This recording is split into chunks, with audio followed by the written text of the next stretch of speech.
Ya, Bapak, Ibu, dan Saudara Sedama, selamat siang, Namo Buddhaya.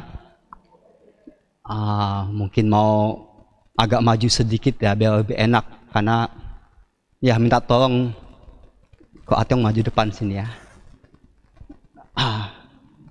Ini ya. Oke.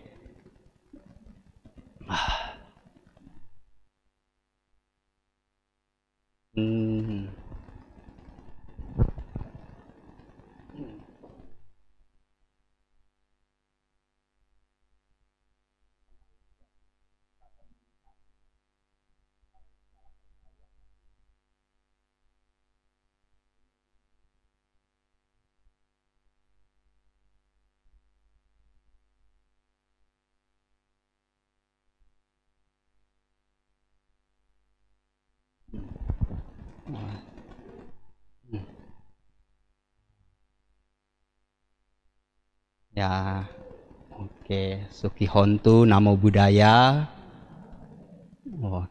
Rasanya hari ini saya mesti ubah apa yang mau disampaikan. Karena tahu dalam sih kalau mau membahas tentang Anapanasati Sutta ini. Karena yang mendengar banyak mungkin bahas tentang sila. Tentang sila ini juga banyak yang umat Buddha kurang mengetahuinya dengan baik, begitu. Dan ini justru memang dasarnya sila ini. Tentunya kita sudah kenal baik dengan sila ini, begitu. Tadi pun sudah kembali ditekadkan, begitu. Saya bertekad menghindari pembunuhan makhluk hidup dan sebagainya. Tapi pemaknaan sila nggak hanya ada di sana aja, begitu. Pemaknaan sila juga mencakupi bentuk aktifnya.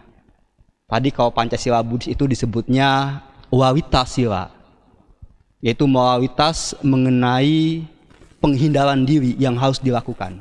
Menghindari kan semuanya kan? Saya bertekad untuk menghindari, begitu. Tapi juga di dalam sutta disebut ada cawita sila, moralitas mengenai tanggung jawab diri yang harus dilakukan. Jadi wawita sila, cawita sila, tentang sila. Jadi pemaknaan sila saja kan sudah lebih luas dia pemaknaannya. Sila dimaknai sebagai suatu upaya untuk menutup keburukan dan mengembangkan kebaikan. Begitu. Menutup keburukan ya dengan wawita sila kan. Kita menghindari hal-hal yang tidak baik, itu menutup keburukan. Tapi di satu sisi yang lain, kita berupaya untuk mengembangkan kebaikan. Yaitu namanya cawita sila. Atau lebih dikenal pancadama. Begitu. Jadi bagian pancadama ini justru lebih bagus kalau tekad kita adalah saya bertekad untuk menghindari pembunuhan makhluk hidup dan berupaya untuk mengembangkan cinta kasih dan kasih sayang. Saya bertekad untuk menghindari pengambilan barang yang tidak diberikan dan berupaya untuk mengembangkan kemurahan hati. Mengembangkan hal-hal baik dan bermanfaat. Yang ketiga, saya bertekad untuk menghindari perbuatan asusila dan berupaya untuk mengembangkan kepuasan hati dan pengendalian diri. Yang keempat, saya bertekad untuk menghindari ucapan yang tidak benar, tidak baik, tidak pantas, dan tidak bermanfaat. Dan berupaya untuk mengembangkan ucapan yang benar, baik, pantas, dan bermanfaat. Yang kelimanya, saya bertekad untuk menghindari minuman keras yang dapat menyebabkan lemahnya kesadaran. Dan berupaya untuk mengembangkan kesadaran agar memperoleh pemahaman. Jadi rasanya mengenai sila ini bisalah kita ingat. Begitu, kita ketahui dengan baik dari pemaknaan sila ini. Suatu upaya untuk menutup keburukan dan mengembangkan kebaikan.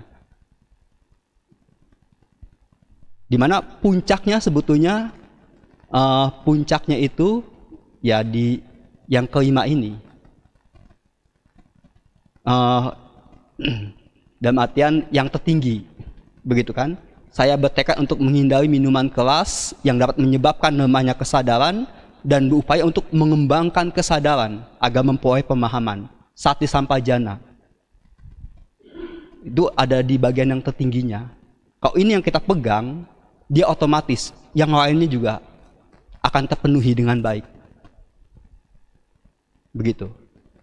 Sati sampajana ini, makanya Humpo kemarin juga menekankan hanya di sini. Sati sampajana, ini makanan batin kita. Tapi untuk melatih, mengembangkannya begitu, ini butuh pengetahuan mengenai sila. Butuh di situ. Jadi kita bahas sila dulu, supaya nanti kita lebih mudah bagaimana senantiasa memiliki sati sampajana di dalam batin kita. Nah, tadi tahu sudah pemaknaan dari sila. Apa pemaknaan dari sila? Ingat nggak tadi? Ya, ingat. Apa? Gampang kan diingatnya? Ini memang butuh diingat sih, karena penting. Butuh, karena upaya kita adalah melalui pengingatan dan peneguhan. Begitu.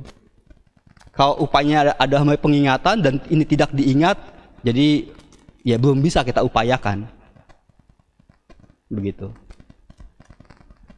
Jadi suatu upaya untuk menutup keburukan dan mengembangkan kebaikan.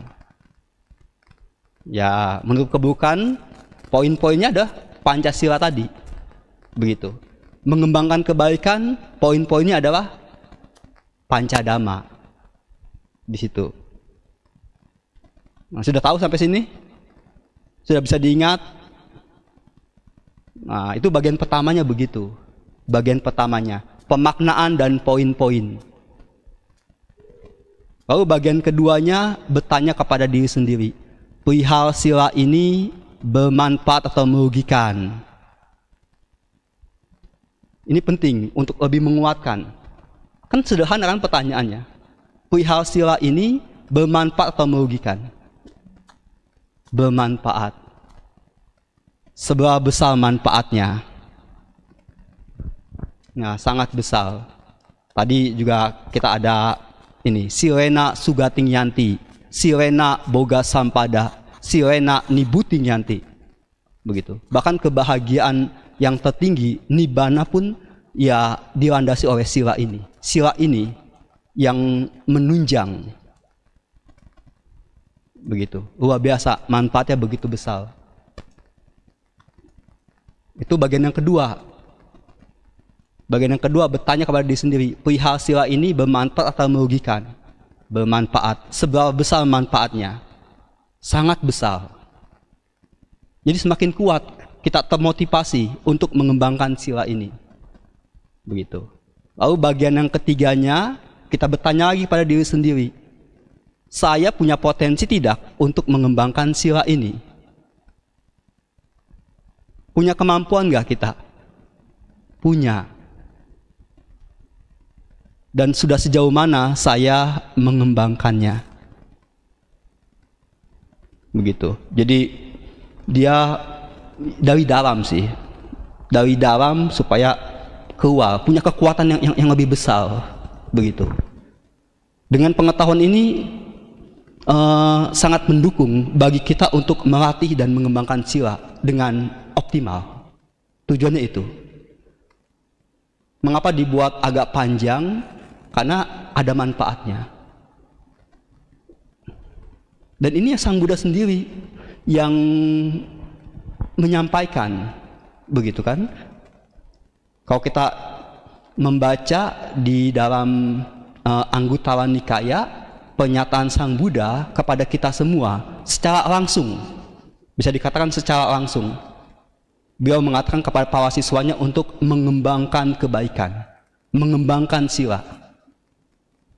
Karena kebaikan bisa dilakukan. Jika tidak bisa dilakukan, maka aku, Tathagata, tidak akan mendorong kalian untuk melakukannya. Tapi karena bisa dilakukan, maka aku katakan kepada kalian, kembangkan kebaikan. Jika mengembangkan kebaikan membuat kalian rugi dan menderita, maka aku, Tathagata, tidak akan mendorong kalian untuk melakukannya. Tapi kebaikan menyebabkan kesejahteraan dan kebahagiaan. Maka aku katakan kepada kalian, kembangkan kebaikan.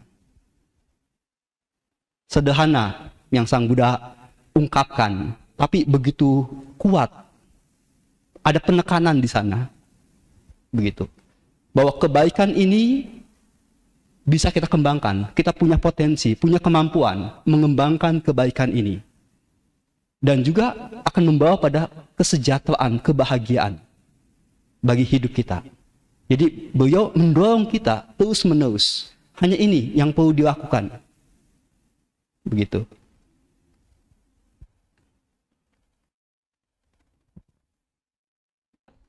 Nah, kita diminta untuk mengembangkan kebaikan. Nah, tapi kebaikan apa yang mau kita kembangkan? Kebaikan apa yang mau kita kembangkan? Dan Sang Buddha merangkumnya di dalam Pancadhamma. Ini kebaikan-kebaikan yang harus kalian kembangkan. Begitu. Runtun. Jadi kebaikan melalui perbuatan badan jasmani. Nomor 1, 2, 3. Lalu kebaikan melalui ucapan, nomor 4 kan? Begitu. Dan juga kebaikan melalui pikiran. Melatih sati sampajana. Jadi kebaikan yang dari badan jasmani ini, ya tidak hanya itu aja, begitu. Kadang kita lupa kebaikan melalui pikiran. Justru ini yang lebih penting. Ini yang lebih berharga. Karena pintu karmanya 3 kan? Dari badan jasmani, dari ucapan, dan juga dari pikiran. Jadi ketiganya ini harus ya dipenuhi dengan baik, ketiganya ini. Dan itu tercakup dalam Pancasila. Begitu.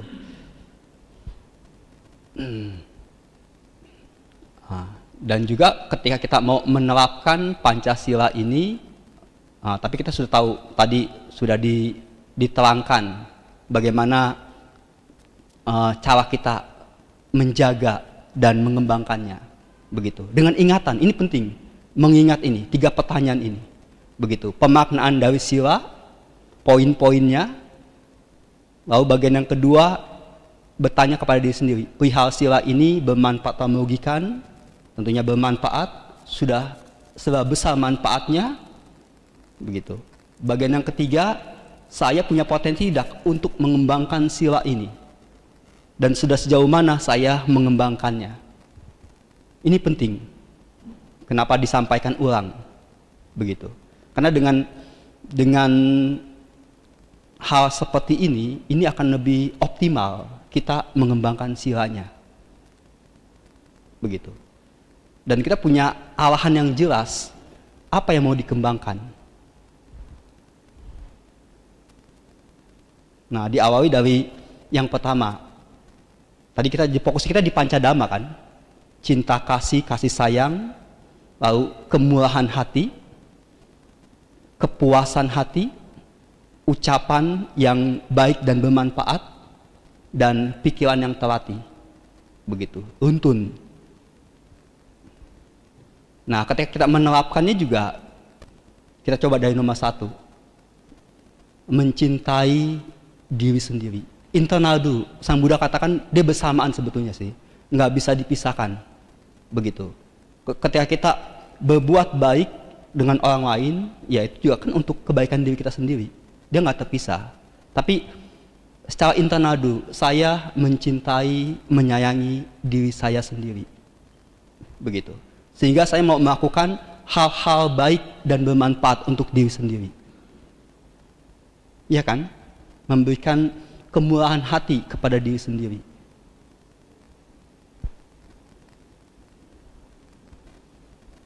Nah, ketika hal-hal baik dan bermanfaat sudah kita lakukan, sudah kita upayakan, sudah kita penuhi, apa hasilnya?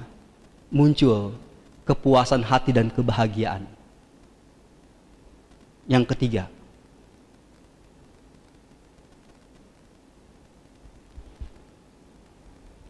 Lalu juga yang keempat melalui ucapan. Dan yang kelima melalui pikiran kita. Begitu. Tapi dalam hal ini sedikit. Jadi kita mencintai diri sendiri. Mengharapkan diri ini dapat memiliki kebahagiaan yang sejati. Ya kan? Sama ingin mengalahkan diri ini untuk memiliki kebahagiaan yang sejati. Kebahagiaan yang tertinggi, yang terbebas dari derita. Karena begitu mencintai diri ini. Sama seperti cerita yang seorang biku mendatangi Sang Buddha untuk kembali menjadi upasaka. Dia menyampaikan niatannya kepada Sang Buddha dan Sang Buddha menyayangkan karena biku ini adalah biku yang punya potensi untuk mencapai kesucian pada kehidupan ini. Begitu. Sehingga Sang Buddha menasihati kan, begitu. Apa kamu sudah mengerti apa yang aku ajarkan? Sang Buddha bertanya seperti itu kepada biku tersebut. Ya Bante, saya sudah mengerti apa yang Bante ajarkan. Lalu Sang Buddha bertanya lagi, apakah kamu mencintai diri kamu sendiri? Dia langsung menjawab, iya, saya mencintai diri saya sendiri. Karena walaupun dia ingin kembali menjadi umat, ya karena mencintai diri sendiri kan. Begitu. Dia merasa ini yang dia pilih. Begitu. Tapi Sang Buddha bertanya lagi kepada biku tersebut, apakah kamu benar-benar mencintai diri kamu sendiri? Jadi pertanyaan yang serupa tapi ditekankan, benar-benar mencintai diri kamu sendiri. Begitu. Sehingga dia minta untuk merenungi kan. Nah, sebelum dia masih termenung dengan pertanyaan Sang Buddha sudah memberikan jawaban. Jika kamu benar-benar mencintai diri kamu sendiri, tetaplah berjuang menjadi seorang biku untuk menyelesaikan penderitaan secara sempurna. Begitu.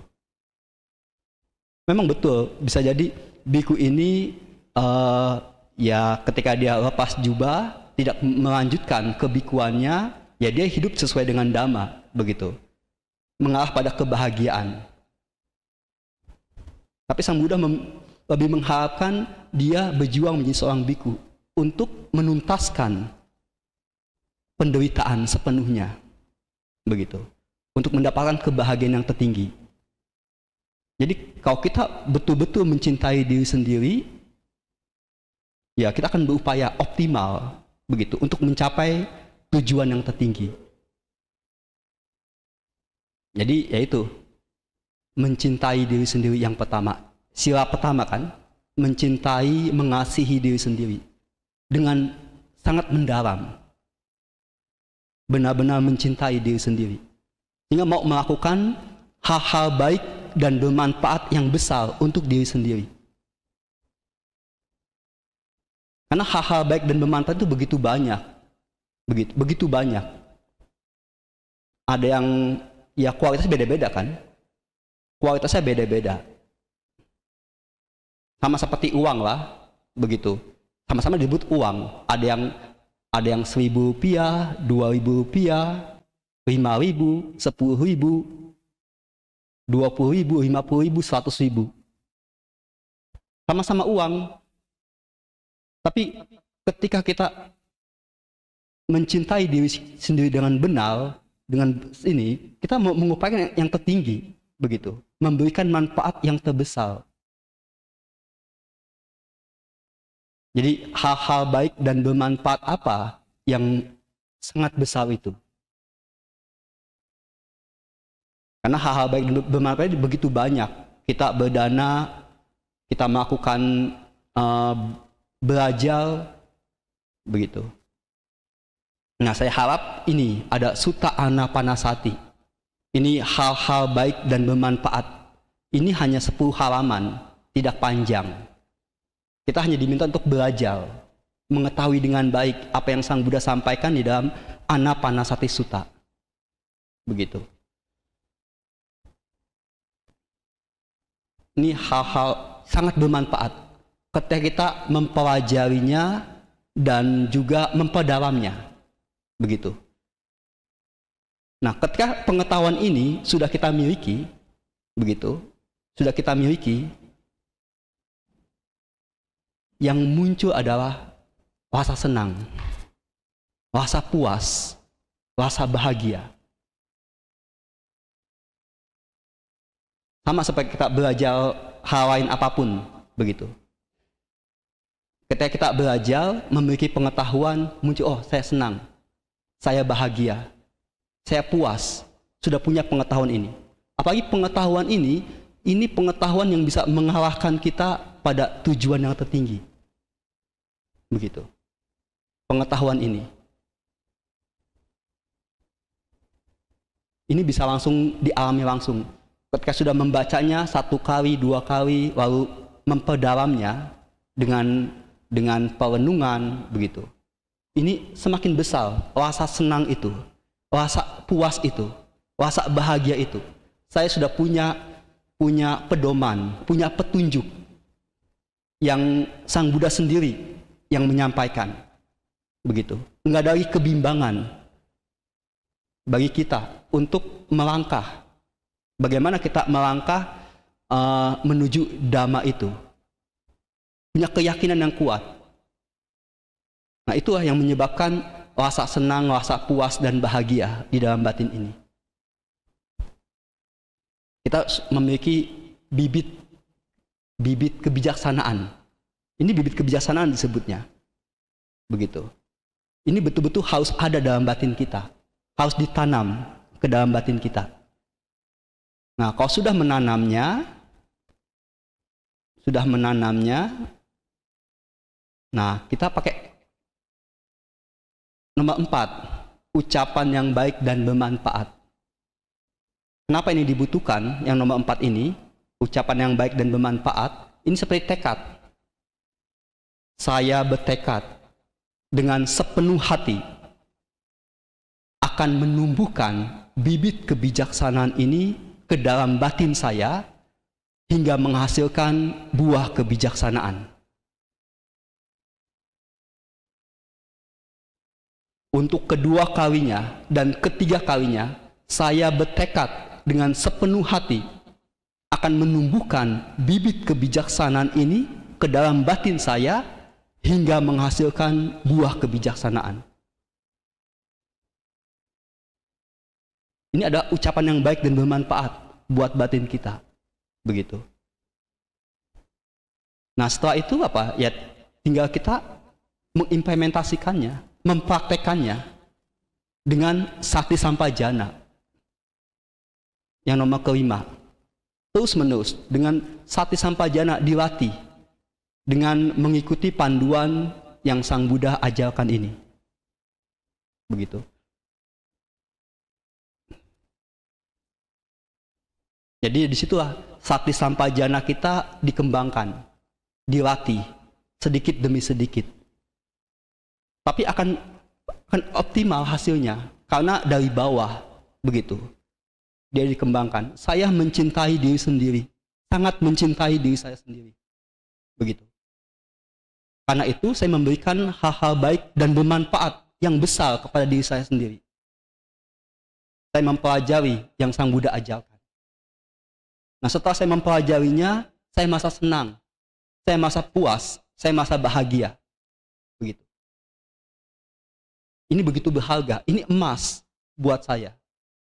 Jadi hal-hal yang lainnya itu ya berharga juga, tapi tidak seberharga ini. Sehingga rasa kepuasan dan kebahagiaan kita begitu besar di dalam hati, membuncah. Begitu. Karena ini emas, sangat berharga. Bisa membawa kita pada kebahagiaan yang tertinggi. Karena yang lain nggak bisa. Uang yang sangat berharga, begitu, yang kita miliki, materi yang sangat berharga, itu berharga, tapi nggak bisa membawa kita pada kebahagiaan yang tertinggi. Tapi ini mampu. Begitu. Lalu setelah itu kita tekadkan dengan Aditana Palami. Ini ada namanya Aditana Palami. Sang Buddha bertekad, ya kan? Dia tahu Sang Buddha, meskipun darahku harus waktu ketika beliau ini kan, tekadnya luar biasa. Beliau akan bertekad untuk mencapai penerangan sempurna. Sama kita pun bisa bertekad. Saya bertekad dengan sepenuh hati akan menumbuhkan bibit kebijaksanaan ini ke dalam batin saya hingga menghasilkan buah kebijaksanaan. Untuk kedua kalinya dan untuk ketiga kalinya, saya bertekad dengan sepenuh hati akan menumbuhkan bibit kebijaksanaan ini ke dalam batin saya hingga menghasilkan buah kebijaksanaan. Jadi kekuatan tekad ini yang mendorong kita untuk lebih kuat mempraktekkan sati sampajana yang nomor 5. Begitu. Jadi kalau sudah terbiasa dengan sati sampajana, ini makanan batin, sati sampajana ini. Ini nanti semakin lembut sati sampajana ini, semakin dalam, semakin meningkat kekuatannya. Begitu. Dan apa yang kita alami bersama dengan sati sampajana ini juga akan lebih mendalam lagi pengetahuan dhamma kita. Nanti mengalahnya ya pada tingkat-tingkat keluhuran batin, jana. Semakin luhur batin ini, semakin lembut kebahagiaan yang dirasakan. Begitu.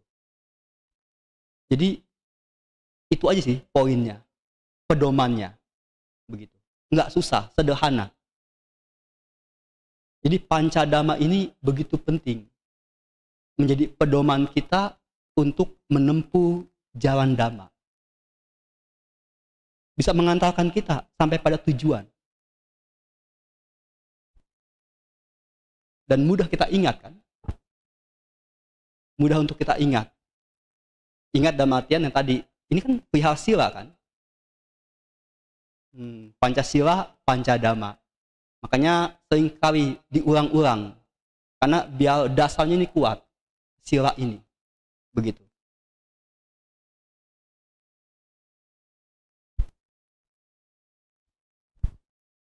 Jadi diulang lagi. Dari awal tadi. Ya, jadi kan kita mau mengembangkan sila aja. Begitu. Mengembangkan sila. Jadi apa pemaknaan dari sila?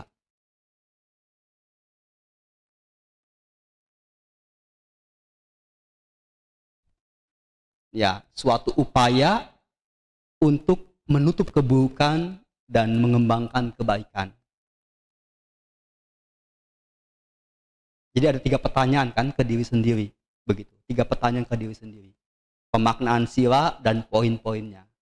Poin-poinnya pun kita sudah tahu. Pancasila dan pancadhamma. Begitu.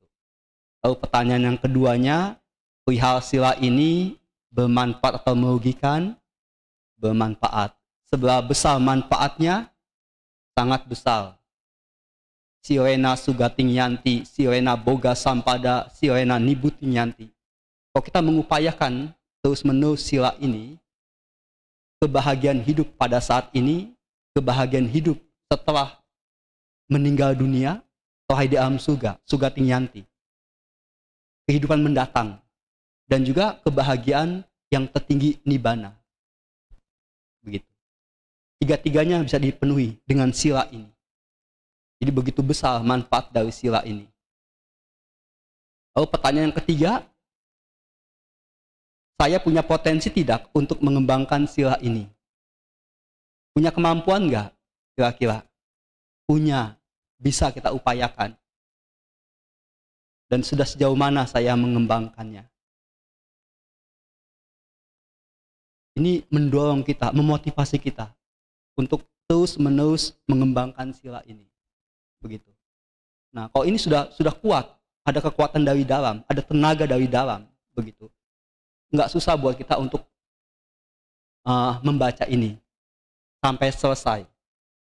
Lalu memperdalamnya dengan perenungan.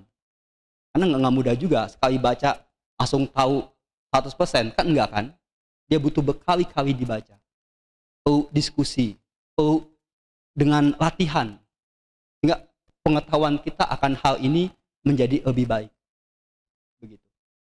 Tapi itu bisa kita upayakan karena saya mencintai diri saya sendiri, sangat mencintai diri saya sendiri. Dan saya akan memberikan hal bermanfaat yang besar untuk diri ini. Begitu. Dan ketika itu sudah kita upayakan, muncul rasa senang, rasa puas, dan bahagia yang besar. Ini lebih besar ketimbang kita barangkali kalau dibandingkan mendapatkan rezeki uang sekian harganya dengan ketika kita mendapatkan ini dengan optimal di dalam batin kita. Begitu. Karena ketika sudah memiliki pengetahuan ini dalam batin, ini sampai seumur hidup kan, begitu. Kebahagiaannya nggak hilang. Tapi kalau uang, kalau materi yang kita miliki, yang sesuatu nggak menentu, yang bisa hilang, begitu. Bisa tidak sesuai harapan kita. Kita punya mobil, berharga mobil ini, bermanfaat untuk hidup kita. Tapi ketika terjadi kerusakan atau kehilangan mobil kita, menderita nggak batin kita? Menderita. Karena kebahagiaan yang di luar itu, Sang Buddha menyebutnya bermata kail. Bermanfaat. Saya punya, ibaratnya kita punya keluarga, saya punya materi, sehingga hidup kita baik adanya, begitu. Punya rumah, punya kendaraan, punya anak, family, punya keluarga. Tapi ketika mereka hilang, entah meninggal, entah materi kita sudah waktunya, begitu, mengalami kehilangan. Apa yang terjadi pada batin kita? Menderita. Makanya disebut bermata kail. Kebahagiaan yang bermata kail. Dia terpancing kan? Saya bahagia punya mobil, tapi ketika mobil itu hilang atau rusak karena kecelakaan, saya menderita. Tapi kalau pengetahuan batin ini, apakah ini bisa hilang? Nggak bisa. Dia tetap ada di batin kita. Seperti itu. Maka ini kebahagiaan yang tidak bermata kail. Sang Buddha menyebutnya. Tidak bermata kail. Jadi kurang lebih seperti itu. Kebahagiaan bermata kail dan kebahagiaan tidak bermata kail. Kita bahagia dengan hal-hal baik yang sudah kita miliki. Tapi ingat, yang Buddha katakan itu bermata kail. Ketika itu hilang, ketika itu rusak, kita harus siap. Begitu. Nah, kita juga harus mencari sesuatu yang berharga, kekayaan yang tidak bermata kail. Yaitu ajaran Sang Buddha. Di situ. Kebahagiaannya lebih lembut. Lebih lembut. Nah, ketika sudah memiliki kekayaan ini, ya kembali kita ditekadkan dengan ucapan yang baik dan bermanfaat, begitu kan? Yang keempat. Jadi gampang kan runtunannya kan? Dia runtun. Dan nomor 4 ini punya kekuatan yang begitu besar. Punya kekuatan yang begitu besar. Saya bertekad akan menumbuhkan bibit kebijaksanaan ini ke dalam batin saya hingga menghasilkan buah kebijaksanaan. Untuk kedua kalinya dan untuk ketiga kalinya. Saya bertekad untuk menumbuhkan bibit kebijaksanaan ini ke dalam batin saya hingga menghasilkan buah kebijaksanaan. Ini kalau bisa setiap pagi dibuat rutinitas begitu. Kan sederhana aja kan? Setiap pagi kita di Hatha Buddha bertekad seperti ini. Dia punya kekuatan. Sehingga dalam keseharian kita, ya kita mengupayakan yang kelima, sati sampajana. Seperti itu. Sati sampajana dengan pengetahuan yang sudah kita miliki ini. Jadi inilah pancadama. Bisa menjadi poin penting, pedoman untuk kita melangkah di jalan dhamma. Begitu sederhana. Nanti ketika kita sudah berjalan, nanti hal-hal yang lainnya akan kita dapatkan. Begitu. Terus menerus, sati sampajana ini dilatih, dikembangkan, dilatih dan dikembangkan. Jana yang hanya wacana kan, kebanyakan. Nanti bisa kita alami sendiri. Begitu. Jana itu adalah tingkat keluhuran batin. Semakin luhur batin ini. Dengan sati sampajana kita berjalan. Nanti akan menuju ke sana. Ke jana, ke maga, ke pala, dan ke nibbana. Jadi kemarin Hungpo, Trinuan, waktu di Sadawana, beliau nggak membahas tentang jana atau yang lain. Dia hanya membahas sati sampajana. Begitu. Karena kalau jana diwacanakan susah, beliau bilang.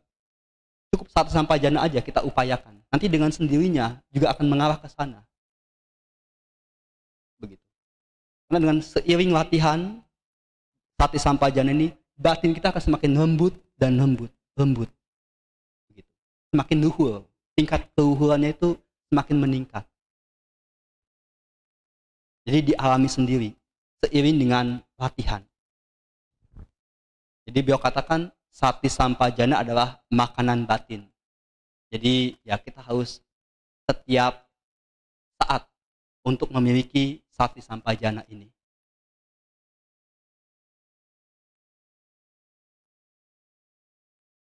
Ya, jadi sama seperti yaitu yang Hungpo sampaikan. Apa manfaatnya? Nah, Hungpo tanya balik ke umat yang bertanya. Apa manfaatnya kita mengembangkan sati sampajana ini? Hungpo bertanya, kamu ada makan setiap hari? Ya, ada makan kan 3 kali sehari. Apa manfaatnya? Itu Hungpo bertanya seperti itu. Makan itu adalah makanan buat badan jasmani. Apa manfaatnya? Untuk tenaga kita, untuk kesehatan tubuh kita, untuk keindahan tubuh kita. Bahkan makanan pun harus dipilih kan, nutrisinya begitu. Makanan yang sehat, seimbang. Nah, sama dengan sati sampajana, ini adalah makanan batin yang harus terus-menerus kita konsumsi. Begitu. Nanti dia akan memberikan tenaga pada batin kita, memberikan kesehatan pada batin kita, memberikan keindahan pada batin kita. Begitu. Jadi ya upaya kita di sini adalah ya berupaya untuk mengembangkan sati sampajana.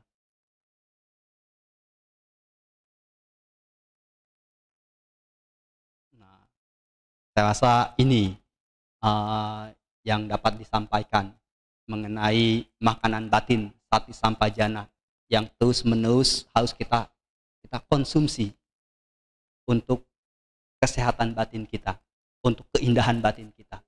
Dengan mengembangkan sila, cukup mengembangkan sila. Tapi kita harus tahu caranya, bagaimana kita mengembangkan sila ini. Seperti itu. Yang lainnya nanti dengan sendirinya akan kita ketahui seiring dengan latihan kita, pengalaman kita. Begitu. Yang penting dasarnya sudah kita pegang. Kita punya kekuatan yang besar untuk mengembangkan sila ini.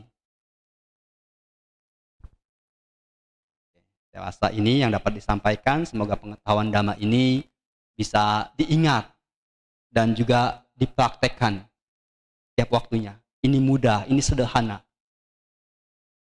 dan praktis untuk kita gunakan di dalam mengembangkan batin kita.